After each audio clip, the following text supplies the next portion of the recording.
ఎల్లంపల్లికి వచ్చి చేరుతుంది.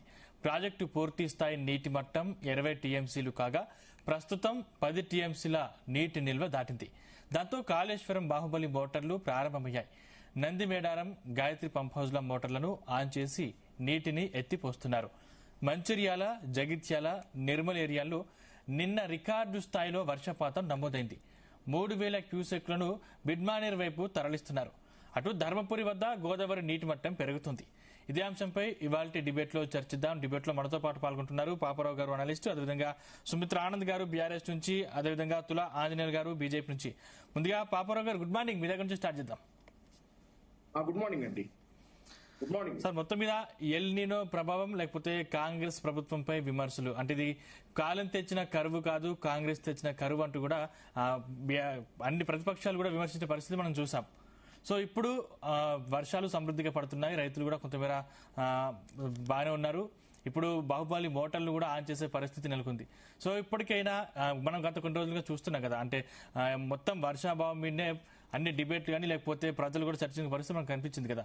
సో ఇప్పుడు ఇది ఏం జరిగే అవకాశం ఉంది? ఇప్పటికైనా రాజకీయ కోణంలో దీన్ని చూడాలా, లేకపోతే ఇప్పటికైనా రైతులకు మేలు జరిగే అవకాశం ఏమైనా ఉందా? రైతులకు మేలు చేయక తప్పని స్థితి వచ్చింది. ఎందుకంటే అన్ని వైపుల నుంచి ఒత్తిళ్లు వచ్చి ఎక్స్పోజ్ అయిపోయిన తర్వాత ప్రభుత్వం, అది కూడా ఎల్ నీనో సంవత్సరంలో రైతులు తీవ్ర ఆగ్రహంతో ఉన్నారు ప్రభుత్వం తీరు పట్ల. కాళేశ్వరం రకరకాలైనటువంటి సందేహాలు వ్యాపింపజేశారు. మేడిగడ్డ రిపేర్ చేయకుండా 2.5 ఏళ్ల పైనుంచి అలాగే పెట్టారు. అలాగే అన్నారం సుందేళ్ల కూడా దాని ప్యాచ్ వర్క్ లాంటిది, దానికి లీకేజెస్ కి సంబంధించిన వర్క్ పూర్తయినా కానీ దాన్ని కూడా వాడుకోకుండా అట్లా పెట్టి వాడు ఎన్డీఎస్ఏ ఏదో వాడుకోవద్దని చెప్పిందని చెప్పి ప్రచారంలో పెట్టిన వాళ్ళు ఇవాళ రాత్రికి రాత్రి బాహుబలి మోటార్ లాంచ్ చేయాల్సి రావటం అంటే ఎక్స్పోజ్ అయిపోయినట్లే. పూర్తిగా ఇంతకంటే ఏం చెప్పక్కర్లేదు జనాలకి. పూర్తిగా ఏంటంటే ఈ ప్రభుత్వం అబద్ధాల మీద బతుకుతుంది, అబద్ధాల మీద బతికింది ఈ 2.5 ఏళ్ళు అనేది స్పష్టంగా ఈ రోజు ఇంకా వేరే చెప్పక్కర్లేకుండా కనపడుతుంది.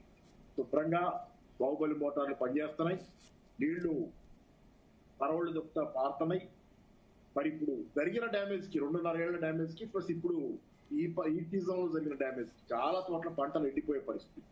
ఆగస్టు 15 లోపు నాట్లు వేయకపోతే కనుక అసలు పూర్తిగా ఏమాత్రం అవకాశం లేని స్థితి ఈ సీజన్ లో.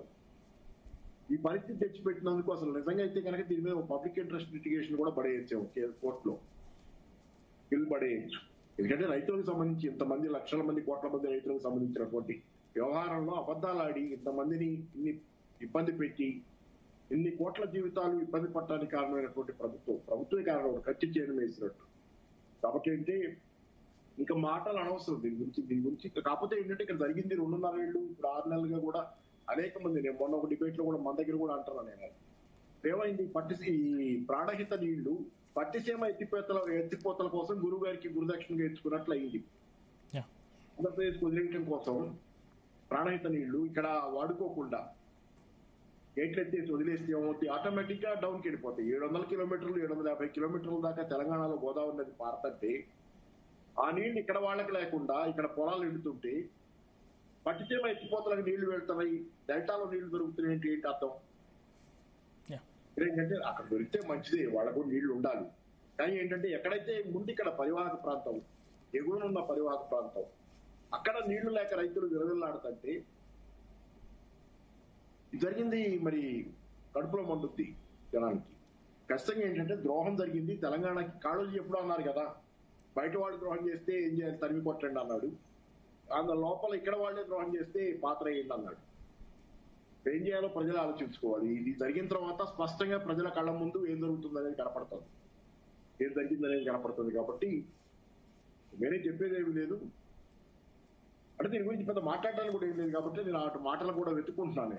దీని గురించి మాట్లాడడానికి ఏమి లేదు. ప్రాక్టికల్ గా ప్రభుత్వం తన ముసుగులు తీసేసింది, నిజ స్వరూపాన్ని బయట పెట్టుకుంది. దీని గురించి ఎంత చెప్పుకున్నా ఏం చెప్పుకున్నా పాతయన్ని మళ్ళీ చరిత్రగా రిపీట్ చేసుకోవడం తప్పితే రేవంత్ రెడ్డి గారు ఏంటి ఇది ఎల్లో కాంగ్రెస్ అని, ఎల్ నీనో సంవత్సరంలో ఎల్లో కాంగ్రెస్ చేసిన నిర్వాహకం ఇది అనేది కనపడుతుంది. అంటే చెప్పేది ఏమిటి? Thank you. రైట్. సుమిత్రానంద్ గారు, గుడ్ మార్నింగ్. గుడ్ మార్నింగ్ అండి సందీప్ గారు. సో ఎట్టకేలకు కాంగ్రెస్ ప్రభుత్వం బాహుబలి మోటార్ లాంచ్ చేసి ఇప్పుడు రైతులకు నీళ్లు అందించే